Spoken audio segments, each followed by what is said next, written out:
what is it? William, The what is one with it? Will Smith. Will Smith, yeah, the Will Yeah, Smith genie. I think it's a good take on the Frostpunk. Not sorry, whoops. I think it's a good take on retelling that story in the fact that Yeah, but bring here's the thing. Like, the genie, the Robin Williams one, he was like a creature, like an entity that was embodied freedom. The only hard thing about, like, the only thing that restrained him was the manacles on his arms. yeah Like, like how he moved, how the genie moved, like that, like there was no sharp angles. There was nothing that veered solid. It was like he could be anything he wanted to be. that's Hell, true. Well, I guess like he what's was a go on. like the genie in the like could do future things without anyone being the wiser. Like he was a flight attendant. He did pop culture references like crazy. uh I remember Like there was a video about that man. and like yeah, I watched it and I was like, that makes a lot of sense. Like the genie's kind of a like like he, like when you look at the genie, it's Will Smith. Smith Mm-hmm. like the other like the genie from the animated Disney one could be anything. Thing Anything he hell, it was wanted to a be. yeah, like it was a woman. Like remember when Aladdin was wooed by this lovely dancer, and then it turned out to be the genie. Yeah, I remember that.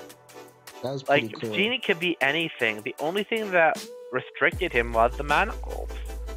Like Yeah, what I think about it, like, and the lamp, of course, but the lamp was kind of part of the genie gig. But it was. It was a part of it, but I guess things kind of changed. There's always a problem when you go from animated to live. So that's it. yeah, I know. That's the big thing. But I want you to But think about like, this. I'll give this Aladdin a chance, but Yeah. I just hope it's not going. How do I say it without being insensitive? Social justice warrior. I doubt it. I think they're probably mindful of the big shoes that they have to fill, and so they might actually go in the correct direction. I'm gonna give it a Yeah, shot. here's the thing. Like, so many shows nowadays and video games, they want to shove a message down your throat. And pay earnestly when you want to watch a movie or play a game. Do you want a message shoved down your throat? Nah, nobody really likes that. People just want to play the game or watch the movie. But I guess people are And that's just the thing. Like if it's just me or all these social justice warriors just want to destroy everything, so we're miserable as they are. maybe that's it. Maybe that could be the reason why things are the way they are currently. People just have this Like impression. honestly, like I believe in equal rights for everyone, but like there's a right way to do it, and then there's the wrong way. Shoving it down our throats that breeds resentment and resistance. Yeah, that's not fair. That's the same thing Yeah. that happened to what's that game that came out earlier on this year or last year? Battlefield 4, 5, or 1, whatever it is. What was it about? Something about World War with EA, and they put females in it, but there were no females that participated in the war, and they were just World trying- War II, you're Yeah. referencing, and it was that Battlefield game, and it was so messed up. But the Battlefield series was kind of known for their historical accuracy. They could have done it right. There are many female characters that played in the war. They just never played on the front line. Yeah, they could have done it like covert ops, more covert ops, and kept the females out of. Spies, Yeah, the spies. Like there was this precisely, woman like with the a French spy and so forth.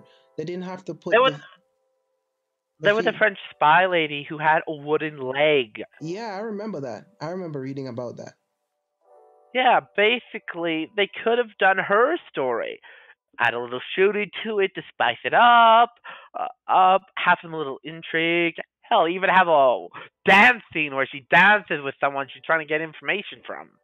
Yeah, but I guess maybe You know, they EA usually knows how to screw things up, and I've always been saying Oh, it. You can't trust them.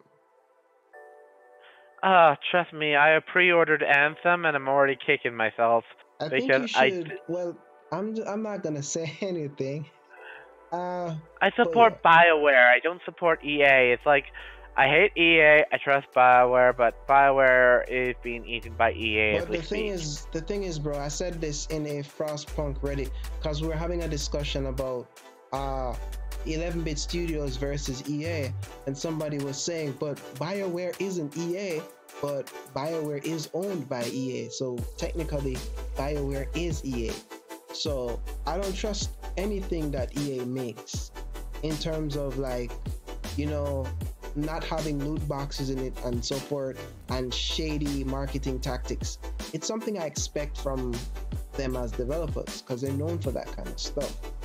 Right? Honestly, I think the last Dragon Age was pretty damn good. Well, I mean, they make good games. Some of the stuff they create is excellent, like Apex Legends and Titanfall, and a couple of the games from the Battlefield franchise. They make good games to an extent. However, since recently they have been backtracking, and I don't trust them. Like, I saw Anthem, I was gonna pick it up, but I said I'm gonna wait. I'm gonna wait until all the dust settles, all the reviews come out, and then I'm probably gonna check it out. I'm probably gonna check it out then. But for now, I'm just gonna be on the sidelines. Here's my policy. I trusted BioWare a long time ago. Yeah, that's a pass, man. I'll agree. But if the next Dragon Age, I'll probably pre-order it without a shadow of a doubt. But if it sucks, I'm done pre-ordering BioWare games. The only game I pre-ordered this year was Exodus. Metro Exodus. Exodus. Well, oh, Metro Exodus? Yeah. I never was interested in the post-apocalyptic games. It never interested me, the post-apocalyptic. I never played Fallout. I just don't like post-destroyed worlds unless they seem vibrant. Do you like Dead Space? Oh, I like Dead Space. This is Dead Space without the spaceships and shit. Look, the only game I got into that was really a post-apocalyptic but was really after the fact was Horizon Zero Dawn. Get out of here, really? Yeah, I got the platinum trophy for it, if you don't believe me. Damn. That's some serious balls deep stuff, man. I'm kind of a perfectionist. I like to get as many trophies as I can. Some games, like, I'll only be able to play them once, and I'm like, never again. The story might have been good, but I just can't do it again with certain stories. Go on. Like Vampire. Have you heard of Vampire? Yeah, I've heard of it.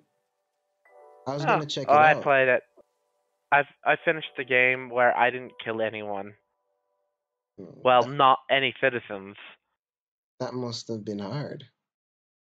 Not as hard as you think. It was more like, oh, what was that game that was really? Oh yeah, Dark Souls.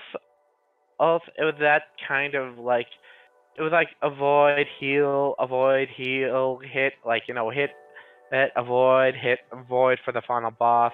Oh yeah. No, I get what you're saying. I get what you're saying now. Yeah, like if you probably drank all those people's blood, you'd be probably a bloody tank and be able to take a lot of hits. Yeah. And then have a lot of kick-ass powers. But to be honest, I don't think it would be worth it. But being under level, kicking the Red Queen's butt was rather satisfying. It wasn't like throw your controller against the wall frustrating. It was like that good frustrating. You like frustrating. You like the challenge. The challenge frustration, yeah. But yeah, after I finished that game, I just didn't want to pick it up again. Well, I don't blame you for it, man. I don't blame you if you don't wanna, pick it up and try it or do it again. That's what single It was an player interesting games are like. vampire. It was an interesting vampire story, but yeah. Well, what were we talking about before we went on a tangent with I was gonna vampires? spill the beans and some Frostpunk stuff that I've been thinking about. But Spill I'm it gonna... now before we get distracted. I agree with you. Let's get this show on the road. So, I came up with this incredible idea the other day. I'm gonna have to find it on Reddit. Give me a few minutes, get my thing loaded in. So, Alright, I'll be listening to a side video. Call me when you're ready. I'm ready right now. Alright, let's see what you have. So, the story goes like this. I was basically playing some Metro Exodus to be exact, and an idea came to me when I started to look into Metro's mechanics, gameplay, and the different ethical dilemmas that are associated with it. And I found out that, how I was asking the community, like, how do you feel about a wandering city on wheels that could be constructed in the endurance mode? Something you can send on adventures, something like a Dreadnought that would have a more hands-on approach, meaning that, there's an RTS kind of element built into it, where you can control scouts and hunting parties can find items within the Frost region or Frost land. There could also make the machine storm proof, and also some similar mechanics to the stuff that you find in, you remember that Homeworld game, Deserts of Karak or whatever it's called, where there's a mothership and then you have some smaller ships that come out of it, something like that. What game was it called again? I don't remember, something Deserts of Karak or something like that, some Homeworld spin-off where you're planet side. I was thinking that maybe the Dreadnought could serve as like a mini home base that's mobile, and you could send out teams to go explore certain regions or areas within the Frostland, and you could bring back resources, and maybe you could have like a conversion of the Hunter airship into a air scout or air transportation vehicle that sends back information to the main city somehow. But if it gets caught Or a in radio tower. yeah, something like that. But let's say, for example, the Dreadnought goes too far, then the radio signal gets weak, and the airship has to go up to extend the reach of it. Or you could have something like a mobile built-in beacon. And I was saying, you could send it on a journey to find other people or set up a city in a different region, and you could work on trade routes. And I got a lot of good feedback. Kinda sounds too easy. Somebody was saying that it needs to be more hard in terms of like how the content is brought apart. And one other individual said, sounds like a lot of fun, but I think it's a bit outside the scale. Laura Gamer. We're forgetting one thing.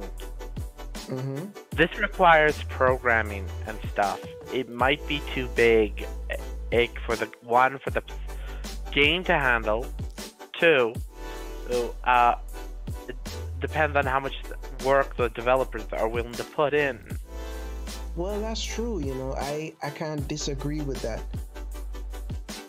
That is something I can't remember. Disagree The best we can hope for is a few new features, like more collectibles and stuff like that, and maybe like a trader or something that comes in like every 12 days or something, like clockwork, like a routine. It seems like a lot of things are based on one-time events in Frostpunk, the Christmas DLC. like the guard, like when you have guards, city neighborhood watch, they save that kid from falling off the generator. Yeah. Basically, those are one-time events. They have a lot of those, but after it's all run its course, there's nothing else. You got a point there, Mage. But have you heard of a game called Total War Attila? I know it's a fighting game like a military game, and I won't lie, I am not into those. Yeah, I know. But you know how much RAM the game takes up? How much? Well, when you're running, it's about 4 gigs of RAM. I think that's the Is that settings. like? I'm a little rusty on my gigs. That is significant, if I recall correctly. Nah, it's not. Hmm. 4 gigs of RAM is not a lot. Like, sorry, I'm thinking old skills. Old scale. Remember, I was born December in the 80s. I was born in 88, so back then that was considered substantial. Yeah, I understand, man. I'm not really saying anything about the RAM. I'm saying that the minimum requirements are very convenient to nowadays computers. So I'm saying, I'm not a programmer or anything like that. I'm not an expert when it comes to those things, but I'm saying that Things have gotten so complicated nowadays, it's not funny. I Like, know. look at Frostpunk. It's like it's almost a double A video game. Hmm. Its graphical quality is up there. It's not up to the big boys, but it's pretty up there. Nah, it's up there, man. It's up there. That shit runs. Yeah, I mean, it's up there. It's up there. Everything is rendered, but even yeah, the interior of buildings. They're rendered, but you just can't see inside of them. I remember somebody managed to get a shot of inside the cookhouse, and you could see plates, knives, and forks, and all sort of stuff inside of it. So I mean, they render everything. we're talking like in Frostpunk. Yep. This game has an RTS kind of thing in it. Like, have you ever noticed how the scouts move up and down, or like the refugees move when they're coming back into the city? It's almost like an RTS feel, like it's an in-game event. Oh yeah, I noticed that they just walk towards the city. So I'm saying that Total War Attila might be, or Rome Total War might be created by Creative Assembly and published, I think, by Sega or something. Those games are pretty old and the requirements are a little bit less, but they managed to achieve a certain level of technological advancement where maps can be rendered to an extent up close when you're looking at it, or when you're involved in that particular section, a map is generated. But when you're not in there, or you're not using that particular resource, or you're not playing that particular event, it runs in the background on a minimal level, so it doesn't affect anything else. But it goes back to what you said earlier. It depends on if the developers think that it's worth it. But then it all extends back to what the community wants. If us, the community, say we want that kind of shit, they're gonna do it. But I'm saying they should probably put that in a solid DLC, like an expansion. Like you ever heard of a game called City Skylines? Yep, it's been it's had so many expansions. My head is spinning. My head won't stop spinning.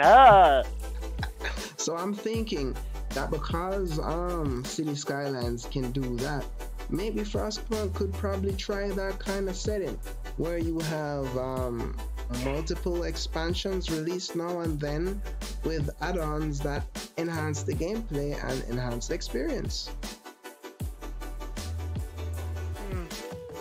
That is interesting. That's interest. That's what I'm thinking. That would be a good idea. However, though, I'm gonna go back to the lore segments eventually, but not during the week. Probably on the weekend. Probably on a Sunday or But something. here's a question. Go ahead, shoot. Like, I'm getting off topic, but why is it when anything becomes mainstream in the AAA market, it just dies? Because it loses that sense of creativity. You see, there's And some it also loses like many games lose their identity quickly because of the AAA's microtransaction. yeah. Usually, Activision and Blizzard, like Activision Blizzard, EA, and all these other corporations, they are really burning bridges hard, and people are getting pissed off at them. yeah, I You know? mean, as I was saying, when you're an indie developer, you have a certain level of flexibility. See? And Yeah, but what? Like, why are? Here's the thing: why is games turned to crap? So well, many games nowadays are getting so ripped apart by the gaming community because the AAA market's just putting out crap. well, the truth is, it's not the developers, it's the investors. So let's say, for example, A makes a video game. Like, I get they want their cuts, but Mhm. here's the thing: like, they don't run the business, and goodwill and a good public image matters in game, like a lot of things. And let's just say that bad public image for all these companies are starting to bite them in the ass big time. Yeah, but they don't really care, Investors don't really care about that because some of these people don't play video games.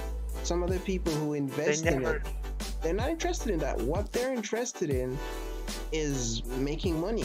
And so what you have happening is people trying to avoid taking risks. So that's it. That's and basically what's unfortunately, up. gaming, like as far as I can always tell, gaming is a risk. Yep. Trying to not take that risk is literally impossible. And like, let's face it. Have you bought any of the Call of Duties? Yeah, I did back in the day, but I don't buy them anymore. I don't play them. I've stopped playing. Yeah, Call of my Duty. point is, like, I guess you got tired of them year after year. I got Basically, tired of the same their routine tried format. and tested models are not evolving. They are giving less and less content, and they're growing stale, and people are getting fatigued by the repetition. The thing is, the whole thing about the AAA market is you want to make the biggest and best game possible in the least amount of time with the least amount of resources. So these guys are not really interested in putting out something new. They're just interested in shipping the same product and just changing the colors and textures. And that's the big problem with today's video games and the electronic entertainment market in terms of gaming overall. Nobody is innovating. Nobody thinks that, hey, let's try something new. And that's why certain games will do well as indie projects versus AAA. So that's why you have certain games like I'm just gonna throw this out there: Metro Exodus and Frostpunk and Horizon Dawn. I don't remember. There's this other game that came out last year, but those games. Horizon Dawn was a tactical risk, but it was really well done. Yes. And I love the story. I love the story to death. Like, I didn't care. I played a woman. She was a good character. She worked for her strengths. She worked for it all. She had her crises. She was vulnerable. She got captured. She got her ass beaten. She felt like a character. She wasn't a Mary Sue character like so many female characters nowadays. Like Rin from Star Wars is a Mary Sue character. Like she's a savant. Like, she's a genius at everything. There's no such thing as a perfect character like that. It seems like she can do no wrong, sort of thing. Well, as I said, I mean, it all depends on the person and the type of studio and whether or not it's a AAA or if it's an indie project. And usually when it's an indie project, things go much smoother and better. That's what I my point is I might be going on a social justice warrior rant here. I might have ran into that, but my point is, many feminists say men don't like to play female characters unless they're sexualized, and personally I didn't mind playing as Aloy in Horizon Zero Dawn. I didn't care. She was just like I was playing a character in a story. Yeah, that's the thing. Just don't sexualize it. Just let it be. Let it be. It can like be a it male or female. Like it or not, people will sexualize anything. And trust me, there was an outfit where there was a couple of outfits where you could have Aloy a little bit more revealing, but personally I never used any of them. I used what was practical for the time. Like in the icy mountains in the DLC, I dressed warmly. In the hot things, I dressed appropriately for the region. Like if I needed fire protection, I wore the fire protection suit. I don't know, man. It's just how these guys put things, but it's not necessarily. It doesn't necessarily have to be sexualized unless you put it in that context. And you can have good video games, you can have good quality without sexualizing the content. You can have an enjoyable game with a deep and exciting story without pushing too much sex in it. I mean, games used to be like that before, and they can go back to being like that. Look at Frostpunk. You ain't got so much of that in it, and it's an interesting and entertaining story. The only thing that's sexualized is that billboard on top of the public public house. Workhouse. Yeah, the public workhouse. That's the only remotely sexualized thing about it. And it's based on what happens in real life, so technically it fits. So where? Oh, and by the way, the two images of those, the prostitution thing. If you choose prostitution, there's a woman in her knickers and a guy without a shirt on practically. That's Frostpunk. So yeah, there's some sexualization there, but other than that, nothing. There's nothing. I mean, people just over-sexualize things sometimes, and sometimes trying to be politically correct can get you in a lot more trouble than it's necessary. That's why you leave politics out of games. Yeah, but let's just face it. The social justice warriors, all those people who want to, fix gaming, honestly, I don't think there was a big problem with gaming. Let's face it, in the hardcore crowd, guys play a lot more games than women. The casual market, women may actually rule, but... Well, to be fair, women and the men, it's not just women alone. There's a mixture, but a lot of the times, it's a casual gamer. So, the hardcore gamers. Yeah, but here's the thing. The social justice warriors throw casual, hardcore gaming all together, and they come up with women play 51% of all games. But majority of that on their phone. Yeah. So basically, they're telling the gaming market's changed. And to be frankly honest, women have always played the casual games a lot more than men have. Even on the computer, it was common for women to play those put three together in a row games and all those time waster games in the simplest of terms. Oh, procrastinators. Well, I can't think of a better word. My brain is being just shut down because I'm getting tired. But right, my point is, I figure I can still function. Well, I can still talk for a bit. It's just don't expect very complicated words. Understood, man. Understood. Well, we can pick this back up on Saturday. I'm just saying politics should stay out of gaming, and how are they gonna fix the Vester situation?